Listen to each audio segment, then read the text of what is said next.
नमस्कार मित्रांनो, स्वागत आहे तुमचं सूरज मुलानी ब्लॉग या आपल्या युट्यूब चॅनलमध्ये। आज आपण दिल्लीतील जो लाल किल्ला आहे इथं आलेलो आहे। पाठीमाग तुम्ही लाल किल्ला बघतायच। तिकीट वगैरे आपण आता काढलेलं आहे। 80 रुपये एंट्री फी आहे लाल किल्ल्यात जाण्यासाठी। लाल किल्ल्याची माहिती पूर्ण मी तुम्हाला या आजच्या व्हिडिओमध्ये सांगणार आहे। मित्रांनो, व्हिडिओ पूर्ण बघा। व्हिडिओ जर तुम्हाला आवडला तर व्हिडिओला लाईक करा आणि चॅनलला सुद्धा आपल्याला सबस्क्राईब करायला विसरू नका।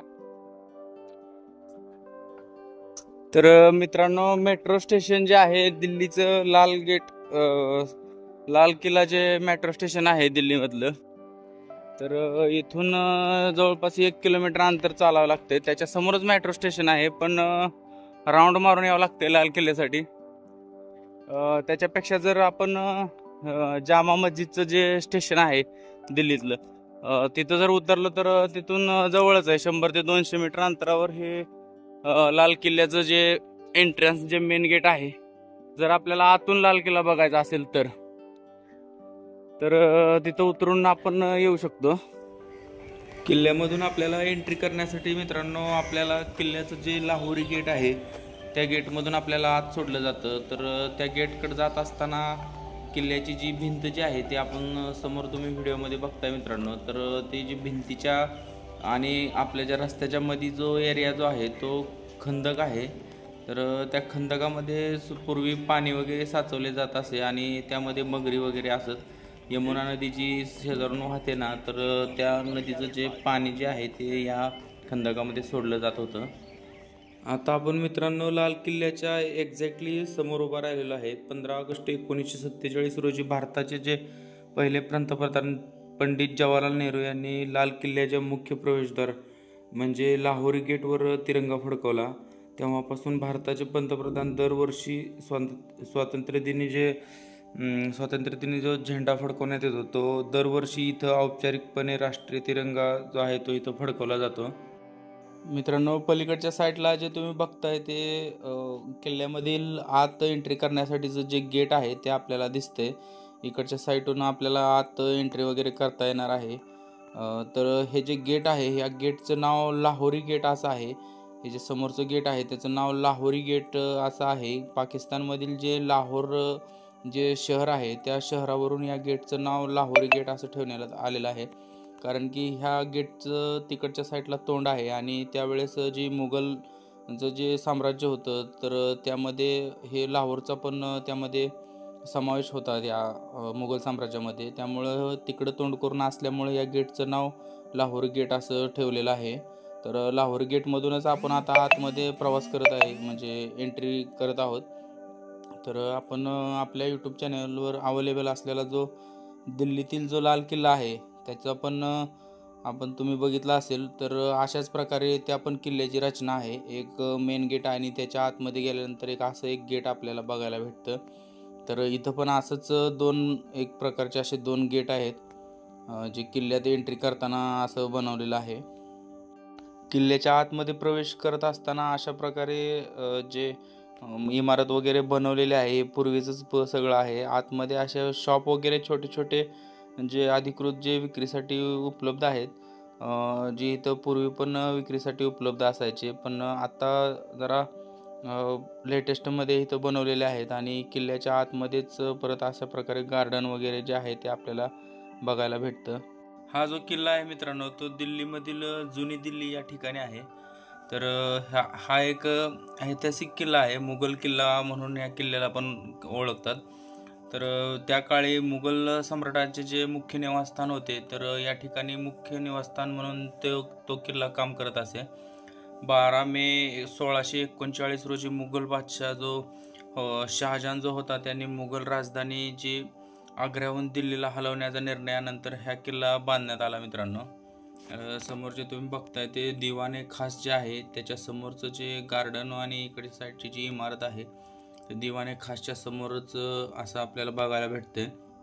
ते समोरच आपल्याला दिवाने खास जे आहे ते बघायला भेटते। मित्रांनो, किल्ला जो आहे तो उच्च दर्जाच्या अलंकाराचं प्रदर्शन करत असे, म्हणजे पूर्णपणे पूर्वी ह्याच्या उच्च दर्जाचे अलंकार वगैरे ह्या किल्ल्यामध्ये वापरले जात होते. आणि जगप्रसिद्ध जो कोहिनूर जो हिरा आहे तो हे समोर जे आपल्याला दिसतंय ते दिवाने खासचं जे सिंहासन किंवा ते म्हणता येईल सिंहासनच.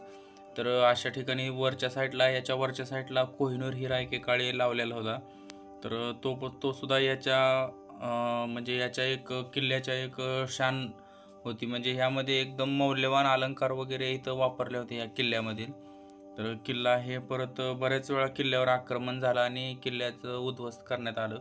हे जे दिवाणी खास जे आहे मित्रांनो, ह्या दिवाणी खासच्या मध्यभागी जे आहे ते मुघल सम्राट बसत असे. आणि ह्याची साईडला तुम्हाला मी दाखवतो, या साईडला पूर्णपणे त्यांची प्रजा वगैरे असत आणि इथंच त्यांची मीटिंग वगैरे जे काय आहे ते जे साम्राज्याबद्दलच्या ज्या चर्चा ज्या आहेत ते इथंच होत असत. हे दिवाणे खास आहे. लाल किल्ल्याची जी रचना आहे मित्रांनो, जे ताजमहलचे शिल्पकार होते जे उस्ताद अहमद लाहोरी जे होते यांच्या नावावर आहे. ज्यांनी ताजमहल बांधलं त्यांनीच हा किल्ला जो आहे तो बांधलेला आहे. लाल किल्ल्याचं बांधकाम जर बघितलं तर मित्रांनो 12 मे 1639 ते 6 एप्रिल 1648 पर्यंत हे बांधकाम चालू होतं. म्हणजे जवळपास 9 वर्ष ह्या किल्ल्याचं जे आहे ते काम चाललं. आणि किल्ल्याला आता जवळपास 377 वर्ष पूर्ण झाले आहेत. 13 मे 1638 मध्ये इस्लाममधील पवित्र महिना मोहरममध्ये बांधकामाला सुरुवात झाली होती. आणि त्यानंतर 6 एप्रिल 1648ला ह्या किल्ल्याचं काम पूर्ण वगैरे झालेलं आहे. तर समोर आता आपण बघतोय ते मुमताज महल जे आहे ते आपल्याला बघायला भेटतं. ज्यावेळेस शहाजहानची जी राणी होती मुमताज, ती इथं राहत होती. तर तिच्यासाठी बांधलेलं जे महल आहे ते आपण समोर व्हिडिओमध्ये बघतोय. तर आतमध्ये पूर्ण हिरे वगैरे लावलेले होते आणि पूर्णपणे असं चमकदार रोशनी आणि अलंकार वगैरे भरपूर इथं वापरलेले होते. पण त्यानंतर इंग्रजांचं आक्रमण आणि परत बऱ्याच राजांचं आक्रमण यामध्ये या किल्ल्याचं सौंदर्य वगैरे कमी झालेलं आहे. तर यातील हिरे वगैरे काढलेले आहेत. तर मुमताज महलबद्दलची जी माहिती जी आहे ती तुम्ही समोरच्या ज्या दगडावर जी लिहिलेली आहे ती तुम्ही व्हिडिओला पॉज करून पाहू शकता मित्रांनो. मुमताज महल जे आहे ते मित्रांनो यमुना नदीच्या एकदम साईडला आहे.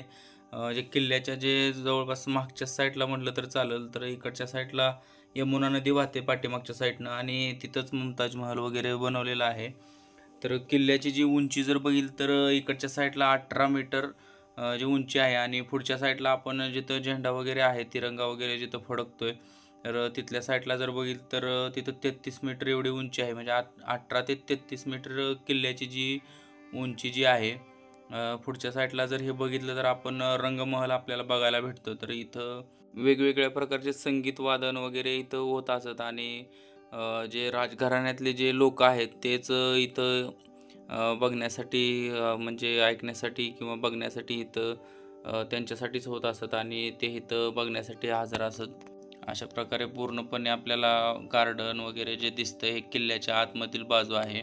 मित्रांनो, किल्ल्यावर 1739 मध्ये नादिरशहाने केलेल्या आक्रमणादरम्यान किल्ला लुटण्यात आला. 1857च्या उठावानंतर अनेक संगमरवरी ज्या इमारती होत्या, ज्या संगमरवरी म्हणजे आपल्या जे ताजमहल जे बनवलेला आहे तो दगड, तर त्या इमारती ज्या होत्या त्या ब्रिटिशांनी पाडलेल्या होत्या 1857च्या उठावानंतर. लाल किल्ला जो आहे मित्रांनो, तर टोटल जो याचा किल्ल्याचा जो जमिनीचा जो एरिया बघितला तर 255 एकर जमिनीवर वसलेला हा किल्ला आहे. म्हणजे क्षेत्रफळाच्या दृष्टीने जर बघितलं तर 255 एकर जमिनीवर हा पसरलेला आहे. आणि भिंतींची जर लांबी बघितली तर 2.41 किलोमीटर म्हणजे जवळपास 2.5 किलोमीटर एवढी जी या भिंतीची लांबी वगैरे जी आहे. म्हणजे तटरक्षक जी भिंत आहे त्या भिंतीची लांबी. किल्ल्याचा आकार जर बघितलं तर अष्टकोनी आकाराचा जो किल्ला आहे तो बघायला भेटतो. किल्ल्याच्या आतमधल्या साईडला आपल्याला अशा प्रकारे आणखी एक दिवाने खास जे आहे ते महल आपल्याला बघायला भेटतं मित्रांनो. म्हणजे सम्राट जे मुघल बादशाह होते त्यांचं जे मंत्रिमंडळ वगैरे जे आहे ते इंटरनल किंवा राज्यातलं जे मंत्रिमंडळ वगैरे त्यांच्या जे काय मीटिंग्स वगैरे ज्या आहेत त्या इथं होत असत. हे आतमधलं दिवाने खास आहे. आणि मागाशी तुम्हाला मी पाठीमागं जे व्हिडिओमध्ये दाखवलं ते पाठीमागचं दिवाने खास होतं. म्हणजे दिवाने आम आणि दिवाने खास असं दोन जे आहेत ते आपल्याला इथं बघायला भेटतात. तर पुढच्या साईडला जर बघितलं तर इथं हमाम वगैरे जे आहे म्हणजे आंघोळ करण्याची जी जागा जी आहे ती पण आपल्याला इथं त्यावेळेसची आपल्याला इथं बांधलेली वगैरे आपल्याला बघायला भेटतात. या किल्ल्यामध्ये मित्रांनो औरंगजेबानं बांधलेली जी मस्जिद जी आहे ती पण समोर आपल्याला बघायला भेटतात. किल्ल्याच्या बांधकामानंतर परत औरंगजेबाचं ज्यावेळेस राज्य होतं तर त्यावेळेस पण औरंगजेबने ही समोरची जी मोठी मस्जिद जी आहे ती त्यांच्या खाजगी पैशातून वगैरे इथं बांधलेली जी मस्जिद जी आहे ती आपल्याला बघायला भेटते. किल्ल्यामधील 80% ज्या इमारती ज्या आहेत ते मित्रांनो इथं इंग्रजांनी पाडण्यात आलेल्या आहेत. संगमरवरी दगडाच्या किंवा लाल जे दगड आहेत त्याच्या ज्या इमारती ज्या होत्या त्या 80% जवळपास आता ज्या इमारती आहेत त्यातल्या फक्त पूर्वीपेक्षा फक्त 20% इमारती आता इथं शिल्लक आहेत. 80% इमारती ज्या आहेत ते 1857च्या उठावानंतर इंग्रजांनी हे त्या पाडलेल्या आहेत. तर किल्ला हा पूर्णपणे असा आपण आग्र्याचा जर किल्ला आपल्या चॅनलवर तर त्याचा पण व्हिडिओ आपल्याकडे अवेलेबल आहे. आग्र्याचा किल्ला जर बघितला तर त्यावेळेस तिथल्या किल्ल्यातील वगैरे काय पाडकाम वगैरे झालेलं नाही आहे. तर ह्या किल्ल्याचं जे आहे ते पाडकाम भरपूर झालेलं आहे. नादिरशाहचं आक्रमण वगैरे यावेळेस या किल्ल्यातील बऱ्याच गोष्टी पाडण्यात आलेल्या आहेत आणि उठावानंतर इंग्रजाच्या ताब्यात ज्यावेळेस भारत देश होता, ज्यावेळेस इंग्रजाचं राज्य होतं त्यावेळेस यातील बरेच जे इमारती आहे ते उठावाच्या दरम्यान उठावा झाल्यानंतर इथं इमारती वगैरे पाडण्यात आल्या. नाही तर इथं जवळपास बऱ्याच अशा इमारती वगैरे आपल्याला बघायला भेटल्या असत्या मित्रांनो. संगमरवरी दगडाच्या तर बऱ्याच इमारती इथे होत्या.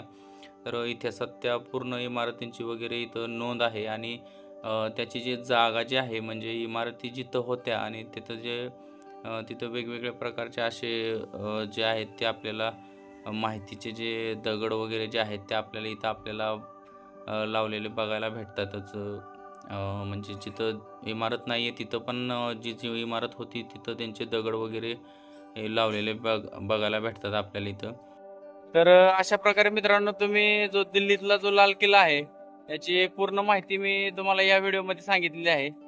व्हिडिओ कसा वाटला हे मला तुम्ही कमेंटमध्ये सांगा. व्हिडिओ जर तुम्हाला आवडला असेल तर व्हिडिओला लाईक करा आणि चॅनलला सुद्धा आपल्या सबस्क्राईब करायला विसरू नका मित्रांनो. ठीक आहे, मग भेटूया आपण पुढच्या व्हिडिओमध्ये. तोपर्यंत धन्यवाद.